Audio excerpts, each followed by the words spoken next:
I was asking, where are you, Ricky? Where do you live? I'm in Wellington, or just near Wellington in New Zealand. Wellington, in New Zealand. Wow. Lovely. So are you a New Zealander? Yeah, I'm a Kiwi, yep. But I spread my time between New Zealand and Colombia.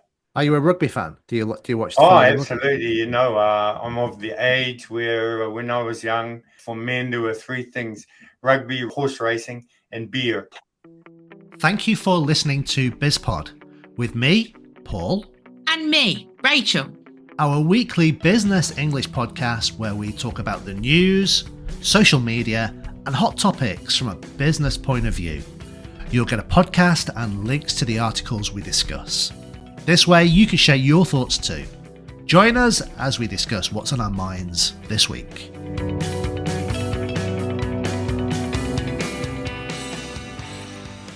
Right, everybody, we've got somebody new with us this week. We've got Ricky. Ricky, would you like to introduce yourself? Yes. Hi, Rachel. Hi, Paul. Nice to meet you guys. My name's Ricky, or my actual name is Roderick, but most people call me Ricky. Funnily enough, my students call me Roderick. Okay. I don't know. Spanish, they like long multi-syllable words and things. Look, this is my friend. Wow. What's that? That's It's a Kiwi. what is it? Kiwi. That's a Kiwi. Kiwi. This is a famous It- Kiwi. He's the I Kiwi see- I thought- professor. We're going to I have to put a thought a picture kiwi- of that up. I thought a kiwi was just the fruit, so I didn't realize it was a bird as well. What? No, that's another story, but maybe we don't want to go there. But a Kiwi was a marketing ploy. We stole do you remember the Chinese gooseberry? The Chinese gooseberry? No. No. Maybe you don't. Is that know the kiwi? The Chinese gooseberry? that's the original. When I was young, that was the name of the fruit. Uh-huh. But we stole it from China in the 20s. Our botanist went over there, brought back all these plants. As you know, China is a cradle of plants Everything. and of everything. So this botanist brought back to New Zealand the Chinese gooseberry plant and grew it here, and through selective growth and that developed this beautiful, big, fat, juicy fruit. And then in the 60s, and then we started to export it, Chinese gooseberry. But then we thought, we need to market it in a different way. So they thought of the name kiwi fruit because kiwi is the adjective for everything from New Zealand. So that's where kiwi fruit came from, in the New Zealand Fruit Marketing Board initiated that in the 60s. Wow, I didn't know that. Yeah. Yeah. I never knew that. I never knew that was the history of the kiwi. And it's ironic, isn't it? Because Yeah. we stole it from China, and then and then we developed other ones like a golden kiwi fruit and called a ruby one. And China, I believe, stole their golden one and the kiwi and the ruby one. It's quite ironic considering we stole the original one. We're trying That's to grow a little them. bit like yeah. We bought a kiwi plant. Bit...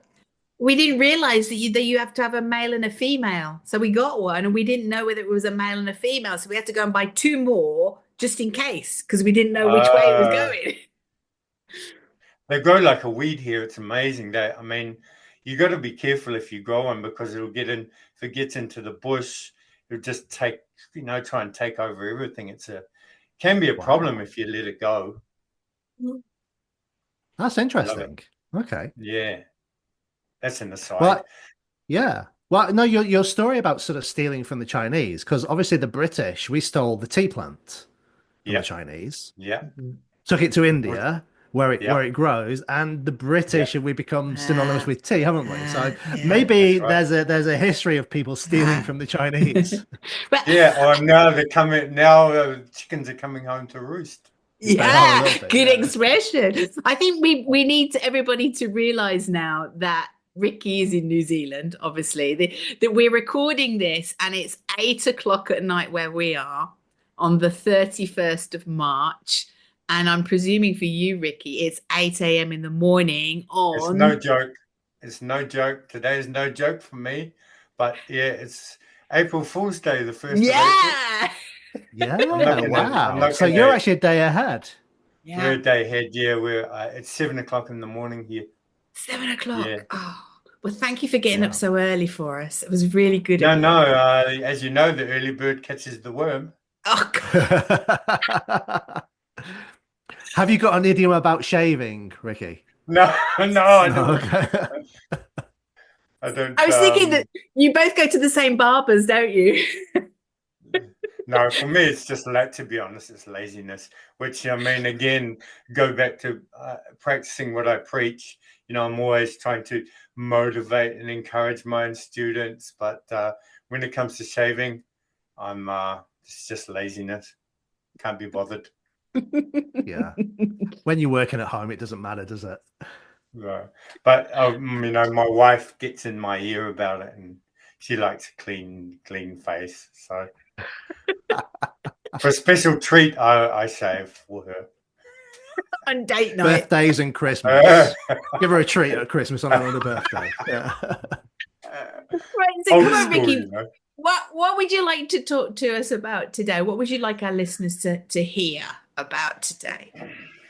Well, I've been thinking a lot. I always, as you know, one of the big issues that we have as language teachers, trainers, coaches is motivation. How do we encourage our students to,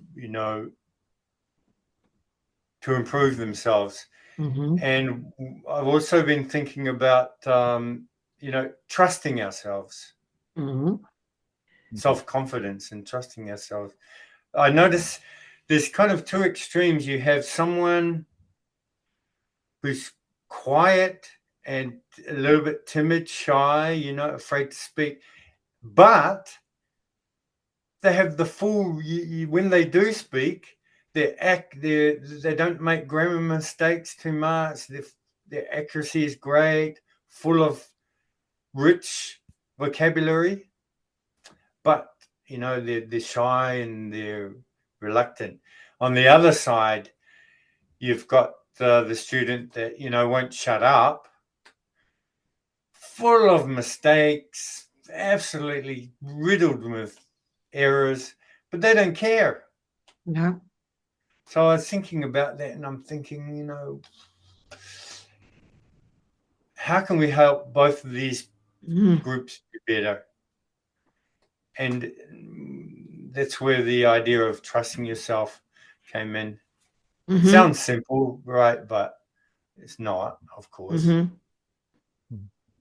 what would that look like? I mean, for the student who doesn't speak up, but when they do, they speak fantastic English, and the student who speaks up more, so much that the other people are shut up, but they're full of errors. I mean, how does trusting the self show, how does it translate for those two extremes? Well, for the shy person, first of all, to trust ourselves, we have to know ourselves, I guess. I studied psychology, and that's really helped me in language teaching as well, because I realized that we don't know ourselves very well, and for the most part. So, that from the shy person's side, there's probably a lot of negative self-talk happening in their mind. Oh, I'm not good enough, or I don't know this very well.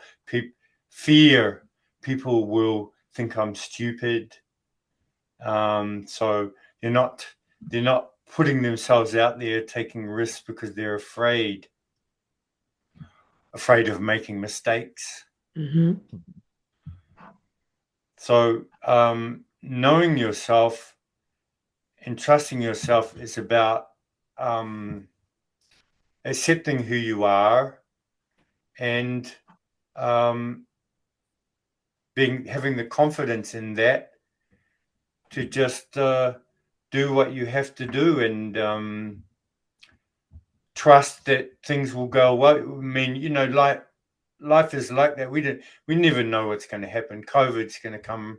Another COVID's going to come next week, and the world will turn upside down. But just having the confidence that I don't know what's going to happen, but you know, I plan, I prepare, I study, I do my work, and so what happens will happen. But I'm trying my best. Mm-hmm. So that's on the shy person's side. On the person who's full of confidence, it's not so much about trusting themselves, because obviously they do, but it's about knowing yourself more in that case, knowing your limitations, and accepting feedback. Probably another thing about practicing what you preach, you know, we have to be very careful with our feedback. As you know, we don't want to, you know, shatter the confidence of the shy person with some constructive criticism, negative feedback. But maybe on the other side, we don't want to treat that person that's full of confidence. We can't treat them with kid gloves, because, you know, maybe we need to like bring them down a peg or two, to you know how it really is. Maybe it comes to feedback. One person's got to listen to the feedback and realize that they are as good as we tell them they are, and the other one has got to accept the feedback that there are errors and they need to fix. Yeah, so exactly. It's all about and how you give that feedback. That's exactly because you could say it such the wrong way, couldn't you? That neither would. I've made some mistakes in the past, and you know, been too strong in the feedback. So yeah, definitely. But also sometimes I feel I've been too soft.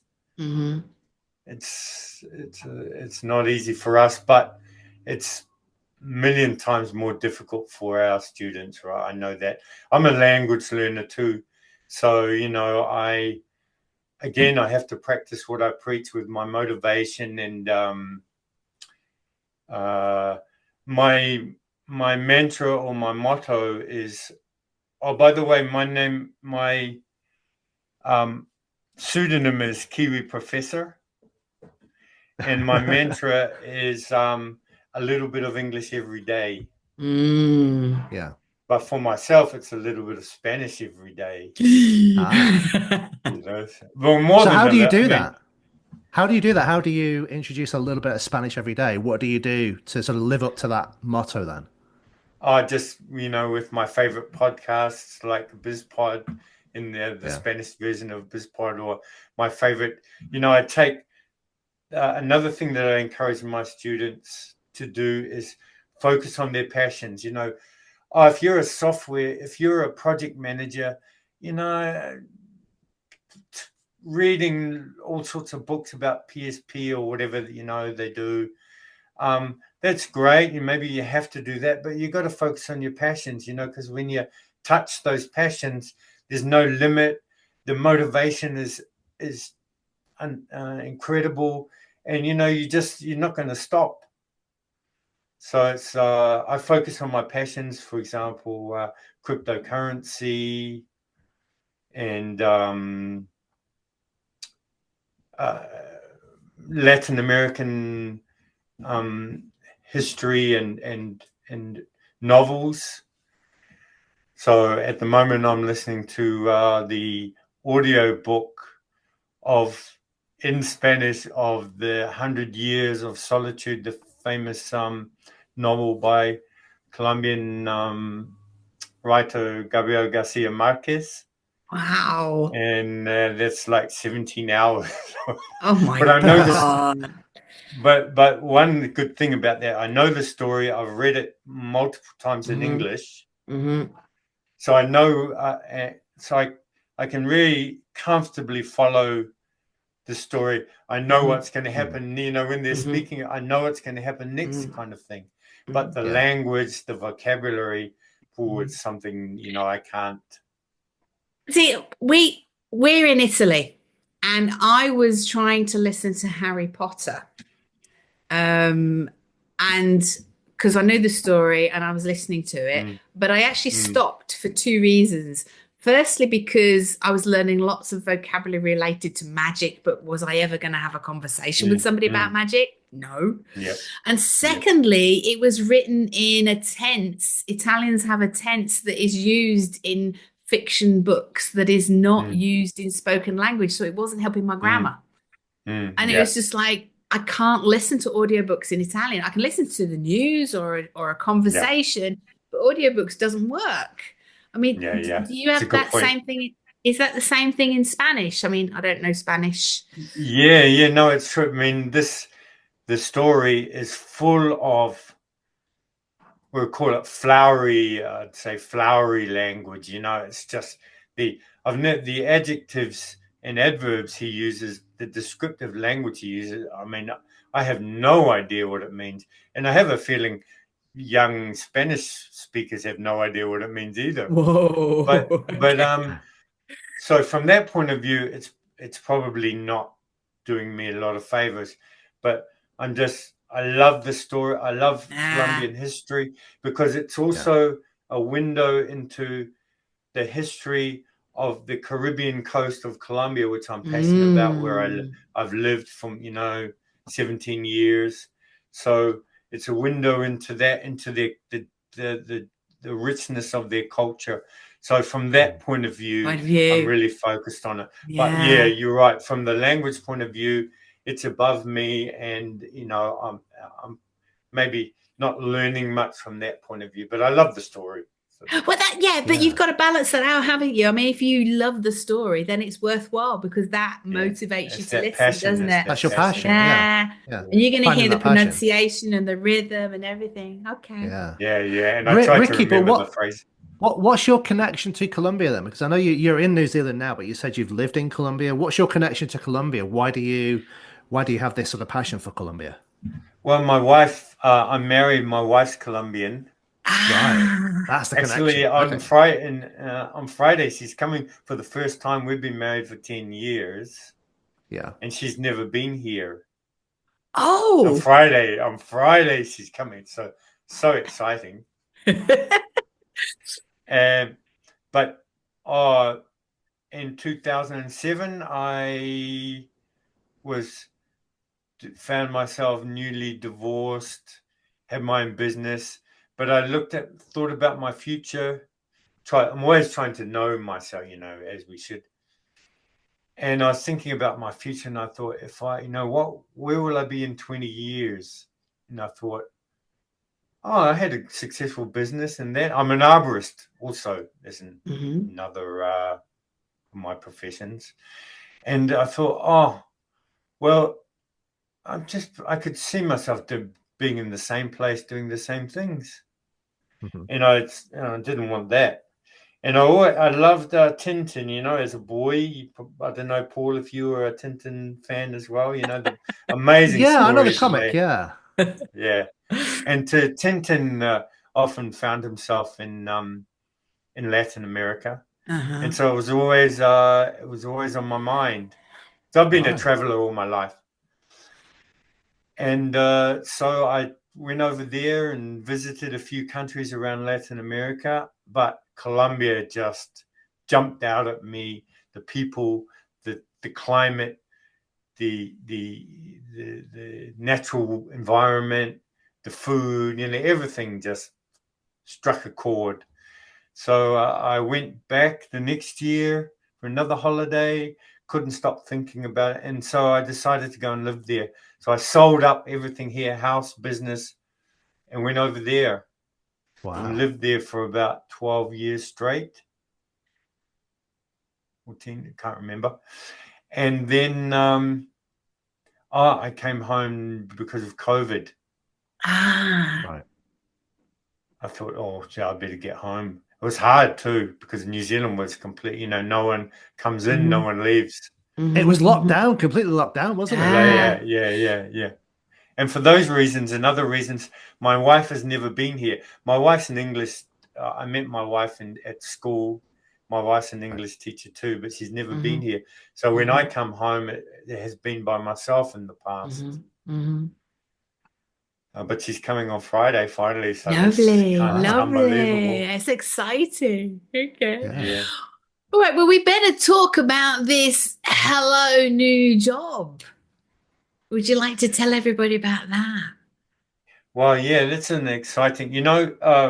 My focus in the world of language, English language, is I help focus on IT professionals. I've worked for various IT companies, particularly software development, computer programmers, software engineers.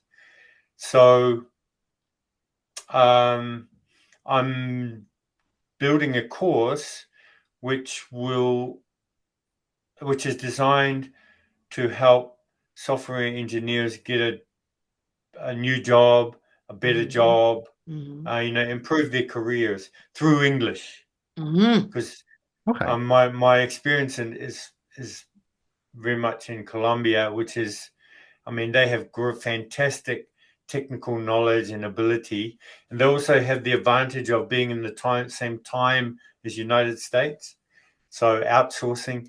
But the problem is their English. So I've always helped them in that way. Right now, as you know, times are tough. Company budgets are being cut. People are being let go. So the job market is really tight right now. And my aim is to help my students get a better job. Consequently, hello, new job. Yeah. So if they have, in that kind of situation, that in those job conditions, if you have good or better English language skills, the chances of landing the job is better. Absolutely. Yeah. From my experience, everyone has those excellent technical skills. They know the programming languages, and they know all of that side. But what lets them down is their ability to communicate in English. Right. Yeah, makes sense. Yeah. Yeah. So that's what my course is focused on, taking them through the whole process, starting from just English language in general, although it's not a pure English language course, it's not for beginners, for example. Yeah. A person would need a certain level to be able to cope with the content, but it takes it through the journey, the interview process. And I'm trying to be different. I'm calling it a community course. So it's all about the people sharing ideas with each other. In the group class anyway, I try to just stand back. I think a teacher should, like they used to say about children when I was like, children should be seen and not heard, right? That's what our parents used to tell us, shut up, sitting over there in the corner and shut up. Well, that's what I tried to be. That's what I tried to be as a teacher. Just, shut up, let them go, help them, give them, correct them when they need to. But yeah, so that's the idea, community course. Okay. That's I think nice. that's a good idea. Yeah, get support from each other. It's yeah. And I think because I think you're right. I think once somebody has the language skills, basic language skills, you become more than just a teacher of language. It's teaching them how to use the skills, how to use the language to communicate. Because communicating, say, in a job interview, is a very different situation to communicating in a restaurant or a hotel. And that's right. Yeah, it's about communication, I think. Yeah. Good. Okay. Yep. So if we've got any listeners who are interested in your course, Ricky, will they be able to get in touch with you? Absolutely. Yeah. I'll share my contact details and some more information with you and anyone who's interested, for sure. There's another thing which I'd like to say differentiates my course, apart from the fact that it's a community, And that is, when you join the course, join the program, you continue in the course and you continue in the program until you get that job. Ooh. Wow. As you know, learning a language is not a fast thing. It's not an easy thing. And so we're with you. I'll be with you until you get the job. Wow, that's super supportive. Yeah. Doesn't however long that takes. And it might take I don't expect that it's going to be fast. Could be if you're lucky, but usually it's not. The best things in life, as you know, aren't fast or easy anyway. But we're going to be helping you. I'm going to be helping you there, answering your questions, trying to motivate you until you get the job. And then even then, that's not the end either. So get ready. But we can talk about that later. But that's once you get the job, that's not the end. That's the beginning. But don't worry, we're here with you. I suppose, once they've got the job, they've got to focus on improving their job, haven't they? Yeah, collaborating, teamwork. Yeah. Oh my gosh. But also, getting that promotion. You've got the job now. Now aim for the promotion. Yeah, that's right. Okay. All right. Well, anything else you'd like to share with us, Ricky, before we say goodbye and let you get on with your day in New Zealand? Yeah, I've just got a few things that I'd like to say, but to help with your motivation. And the first thing is, as we talked about, it's not easy and it's not fast. But one of the keys is to never give in, as your great leader said during one of the times of the deepest, emergencies in the British Empire, under the onslaught. Never give in. Yeah. So don't be afraid. Mistakes are good. Yes. We didn't touch on that really, but that's another thing. If you make a mistake, I say congratulations. You're learning. You're not making any mistakes. Probably it's because you're afraid and you're not speaking enough to make the mistakes. Yeah, but when you take those risks, you're going to get the benefits. No risk, no reward. Yeah, I did a little social media image with a guy with tape over his mouth. And basically the idea was that if you're in a meeting and you don't speak up at all because you're worried about your English, is anybody going to even remember who you were, that person in the corner who didn't speak? But if you speak up and you make some errors, you might still have a jolly good idea. So, you're the person who took, had the courage to stand up and speak regardless of your broken English. And it's much better to be the person who speaks up than the person who doesn't. Yeah, it's true. So you can do it. You can do it. Yes. You trust yourself. Yes. Trust yourself. Trust the universe. Trust the universe. Yeah. Okay. Well, Ricky. So I just encourage everyone to do that.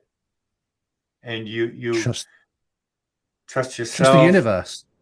Trust the universe. Be curious and perseverant. Absolutely. Lovely. Okay. Well, I think we will end on that very positive note. Thank you so much, Ricky. And we'll share all of Ricky's information if you're interested in his course, or you want to get in touch with Ricky if you fancy having a Kiwi professor as your English teacher, then definitely get in touch with him. Okay. All right. Thanks a lot. Thanks, Rachel. Thanks, Paul. Thanks for listening. We hope you liked our podcast, and please don't forget to subscribe and stay connected with us. Until next time, goodbye.